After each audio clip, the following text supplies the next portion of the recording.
నా సంసారం మంచిగా ఉండాలంటే వాళ్ళు చెప్పినట్టు నా మొగనికి మరుగు మందు పెడితేనే మారుతాడు. అరే ఇక పెళ్ళాన్ని భయపడతావు అరా నువ్వు గట్ల భయపడితే నువ్వు పోవచ్చినట్టే పో. ఏముండరా నువ్వు ఉండు. నీ అవ్వ నువ్వు రావు మన తాళాలకు ఇక చాలా పాపం. నీ అవ్వ మొన్న దాచుకున్న 90 ఉండే కదా అది వేసి పంట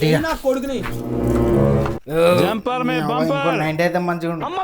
మందు తాగడానికి గింతనే మానం అనిపిస్తలే. మానం తక్కువ ఇంకా తాళ్ళకు పోయి తాగుతాడట సిగ్గులేనోడు. పానం అంతా దింపుతాను. ఎవరో సట్టవాళ్ళోడు పెళ్ళ మాట ఇంటే పోవచ్చినట్టు అంటున్నావు కదా ఫోన్లా. మరి నువ్వు పెళ్ళ మాట విన్నావు కదా, మరి నువ్వేం పోవచ్చినా? అంటే నేను పోవచ్చింది పోయింది నీకేమరకనే నాకు తెలియకుండా మరి నువ్వేం పోవచ్చినట్టు చెప్పరాదు. అవన్నీ నీకు చెప్పే అవసరం నాకు లేదే. కూలర్ అయ్యా నువ్వు. నిన్ననగా కూలర్ ఖరాబ్ అయింది. మరి ఎలుపరికి ఫోన్ చేద్దాం చేపిద్దాం అన్నట్టు ఉన్నది. ఎదురంగల మాటలు మాట్లాడమంటే అబ్బా మస్తు మాట్లాడతాడు. బాగా దింపుకుంటూ పోతున్నావే. అవ్వ అటు అత్త అక్కడ నేను చంపుతా నేను. హలో అన్నా చెప్పురా. ఈ ఇంటికాడ కూలర్ ఖరాబ్ అయింది. కొద్దిగా సేద్దు రాలేవు ఇంటి దాకా. బాగా గోస అవుతుంది. సరే రా అత్తు నావు.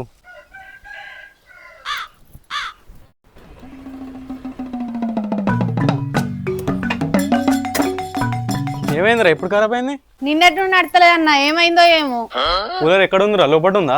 ఆ లోపలే ఉన్నది అన్న. దాదా రాలిగా మన ఇళ్ళలో విలువకే నువ్వు ఆడు పెద్ద లంగనాట. నీ అవ్వ గడ్డలన్నీ అమ్ముకొని విక్కుతున్నాడు అన్న. నువ్వు ఆయన మాటలు పట్టించుకోకన్నా. నువ్వు చూడు ఆయన కొద్దిగా దాగున్నాడు. అన్నవాళ్ళు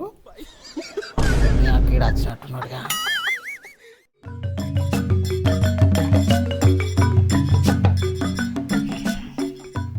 ఏదో తేడాగా ఉందేంటి? ఇది నిజంగానే ఖరాబ్ అయినట్టుందిగా.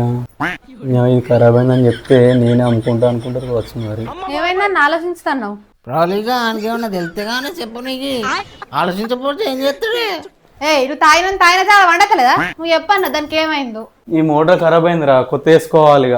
అబ్బా అనుకున్నారా నువ్వు గదే మాట అంటావు అని. అది నిజంగా ఖరాబ్ అయింది. నీ ఎందుకు కాదని చెప్తా. నాకు తెలుసురా నీ పిలాను.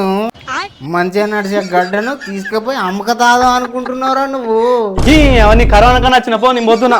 పీకు. ఓ అన్న ఆగే.